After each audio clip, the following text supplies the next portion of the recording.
Yeah. Unit 5, Day 3, guys. Gene Wells here. Today we're going to take solving an equation to the final step. Steps 1, 2, 3, 4, and 5. Notice on the right side over here we have listed the steps for you.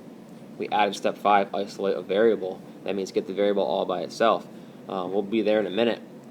First step, before we start our steps, actually, we'll draw a river to divide the equation into two sides. Step 1, distribute. I can distribute here because I have parentheses, so I'm going to take my 2 and multiply it through here. 2 times x, 2x. 2 times a positive 3 is a positive 6. The other side is just a 10. Step 2, so step 1's done. Step 2, combine like terms. I don't see anything on the left side that I can combine. There's nothing on the right side I can combine with a 10, and nothing over here either. Variable, number, can't combine them. So step 2 I can skip. Step 3, variable number side. The only side that has the variable is the one with the 2x, so that becomes my variable side, which means my other side has to be a number side. Step 4, out of place. On the variable side, I see a number 6. I want to move that number. Opposite operation, subtract 6, because this will cancel out my 6's, leaving me just my 2x over here. 10 minus 6 is just 4. I've got 2x equals 4. All my variables on one side, all my numbers on the other, and now I'm up to my final step, isolate the variable.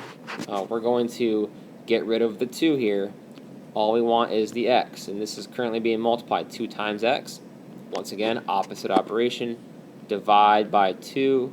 That will get my x by itself, because 2 divided by 2 is 1, which gives me 1x, which is what I want. And 4 divided by 2 is 2. So there's steps 1 through 5 of solving an equation. Oh, you're all right. There we go. We'll get that out of here. Push everything up here. All right, guys. So for number 12 on our practice problem, it's the same thing. So I'm going to start off with drawing my river.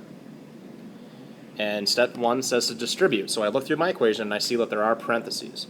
So I can see right there that I have to distribute that 4 within the parentheses. So 4 times n and 4 times a negative 3. So let's see, that's 4 times n is 4n, 4 times a negative 3 is a negative 12, and I still need to bring down that plus n. My equal sign, I bring everything else down that I don't use. Step 2 says that I need to combine like terms. So taking a look at my left-hand side, I see that I have a 4n, a negative 12, and a positive 1n. All right, because remember that there's an invisible 1 right in front of that n. So what I can do is I can combine my 4n and my positive 1n to get 5n. And then I bring down my negative 12 because I didn't use it, and I bring down my positive 2 on my right-hand side.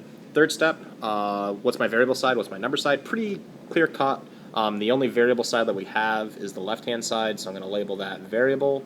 So when it's all said and done, when I finish it up, the only thing that's going to be on my left-hand side is a variable, and the only thing that's going to be left on the right-hand side is a number. So what is out of place? So I see that this is my variable side. Okay, variable there, that's good. I take a look at my other term, and I see that that's a negative 12. I got to get that out of there.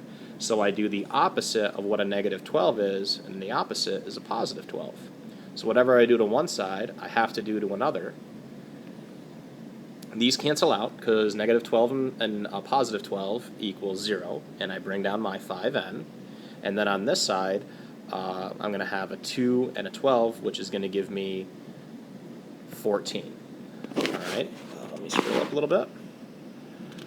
All right, so the very last step is I have to isolate my variable. And here I have to do the opposite operation. So here we're multiplying. So whenever you see a number next to a variable like that, really what we're doing is we're multiplying. So the opposite of multiplication is division. So I'm going to divide both sides by 5. 5 divided by 5 is 1n. And then for this side, you're going to have an improper fraction, 14 over 5.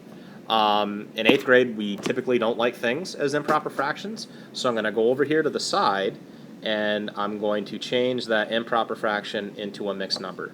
So 5 goes into 14 twice, 10, 14 minus 10 is 4, so I should have, for a final answer, n to equal 2 and 4/5.